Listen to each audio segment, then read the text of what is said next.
என் பேரு கே பிரேமா. நான் சேலம்ல இருந்து வரேன். தேடி பல காணொளி பார்த்து பல மணி நேரம் வீணடித்து மனம் வாடி மதிப்பெண் குறைந்து பிறர் வாட பல செயல்கள் செய்து ஆசை கூடி பருவம் மறைந்து கொடுங்கோற்று கிரையன பின் மாயும் பல வேடிக்கை மனிதர்களைப் போலவே நான் வீழ்வேன் என்று நினைத்தீரோ?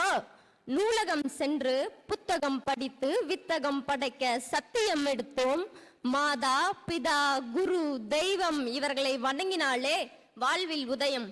எந்தையும் தாயையும் குறைவில்லாதோர் குருவையும் அனைத்தையுமாய் இருக்கும் மாண்டவனையும் அன்பையும் அறிவையும் அவையோர் அத்துணை பேரையும் வணங்கி நல்லதொரு கருத்துக்களில் இயங்கி பேசப் போகிறேன். எனது தலைப்பில் இறங்கி எனது தலைப்போ தமிழின் சிறப்பு. முத்து விளைகின்ற மூன்று கடல் சூழ்ந்திருக்கும் தென்னகத்தில் அன்றும் இன்றும் என்றும் இளமை மாறாதிருக்கும் முத்தமிழே முதற் தமிழே மூத்த தமிழே பைந்தமிழே செந்தமிழே நறுந்தமிழே நற்தமிழே இயல் தமிழே இசை தமிழே நாடகத் தமிழே நாட்டியத் தமிழே மானே மரகதமே தேனே திகட்டாத திரவியமே தாயே விலை மொழி இரண்டாக அகம்புறம் என பிரித்து மூன்று எழுத்துக்கள் படைத்து நான்கு திசையெங்கும் புகழை பரப்பி ஐந்து நிகளை கவர்ந்த ஆறுகளுக்கும் அதன் பெயரை சூட்டி ஏழுவதே எனக்கு பெருமையாக உள்ளது.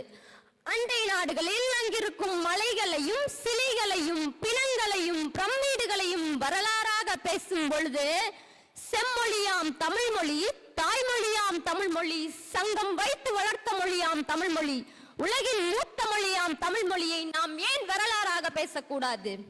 அகத்தியன் தொட்டியலிட்டு தொல்காப்பியன் தாலாட்டி கம்பன் சீராட்டி மூவேந்தர் பாராட்டி பல ஈராயிரம் வருடங்கள் கடந்தாலும் இன்றும் கன்னித்தமிழாய் செந்தமிழாய் அன்னை தமிழாய் வாழ்ந்து வருகின்றது நமது தாய்மொழியாம் தமிழ் மொழி.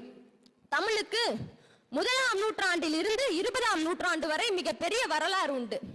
என்னவென்று தெரியுமா?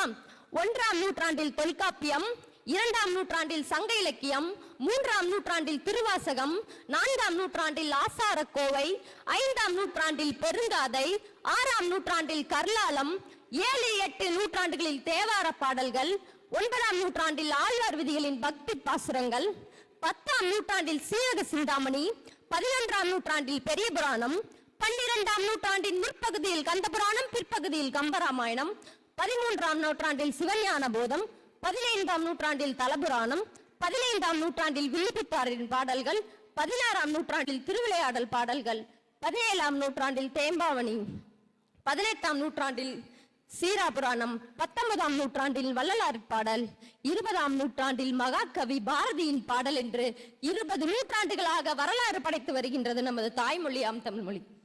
800 வருடங்களுக்கு முன்னர் வந்த ஆங்கில மொழியை அவர்கள் பெருமையாக பேசும் பொழுது சங்கம் வைத்து வளர்த்த மொழியாம் தமிழ் மொழி 20,000 வருடங்களுக்கு வந்த தமிழ் மொழியை நாம் ஏன் வரலாறாக பேசக்கூடாது?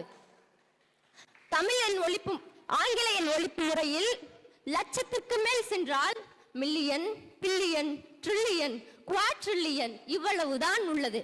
ஆனால் தமிழன் ஒழிப்பு முறையில் 1 முதல் பிரம்மகற்பம் வரை ஒவ்வொன்றிற்கும் தனித்தனி பெயர் வைத்திருக்கின்றான் தமிழன்.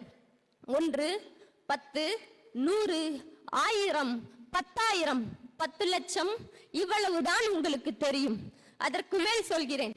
அற்புதம், நிகர்ப்புதம், கும்பம், கணம், கற்பம், நிகர்ப்பம், பதுமம், சங்கம், வெள்ளம், அந்நியம், பரார்த்தம், பூரியம், கோடி, கோடி, முக்கோடி எனப்படும் பிரம்மகற்பம் வரை உள்ளது தமிழன் ஒழிப்பு முறையில். காலம் கடந்த வரலாறு எம் தாய்மொழியின் வரலாறு. மண்ணில் பிறந்த முதல் மொழி, சொற்கள் கிடைக்கும் சுரங்க மொழி, நீண்ட வரலாறு பெற்ற மொழி. இதுவே எம் தாய்மொழியின் சிறப்பு.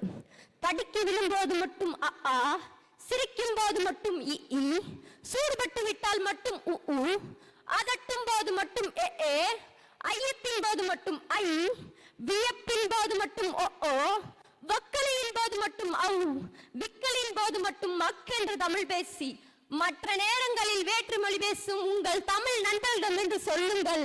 தமிழ் என்பதே உன் அவமானம் அல்ல, தமிழ் என்பதே உன் அடையாளம் என்று. கல்லில் கல்லில் ஒளி எழுப்பி கடல் அலையில் நடனமாடி புல்லாங்குழல் வழியே புகுந்து சுவையாகி நெல்லில் மணிப்பழுத்த நிலைத்த பொருளாகி மெல்லியரால் மெல்லிதழில் வித்தார நகையாகி சொல்லுக்கு சொல்லோ சுவை கூட்டும் செந்தமிழே வாழியவே சிந்தி வரும் மைத்துளியில் என்னை கூட சிந்து பாட வைத்த பைந்தமிழே வாழியவே சிந்தா எடுத்து வெண்பா தொடுத்து முப்பாலும் நண்பாலாய் கலந்து என் நாவில் நடம் பயின்று வரும் நறு தமிழுக்கும் என் நாவிற்கும் தமிழ் அன்னையும் தமிழின் தொன்மையும் பேச்சின் தன்மையும் என் பேச்சில் இருக்கும் உண்மையும் துணையாக கொண்டு பேச வாய்ப்பளித்து பேசவிட்டு அமைதி காத்த அத்துணை பேரையும் சிரம் தாழ்ந்து வணங்குவதே நல்ல வழக்கம். அதுவே எனது பழக்கம். தமிழே என்றும் என் முழக்கம். வணங்கி முடிக்கிறேன். நன்றி, வணக்கம்.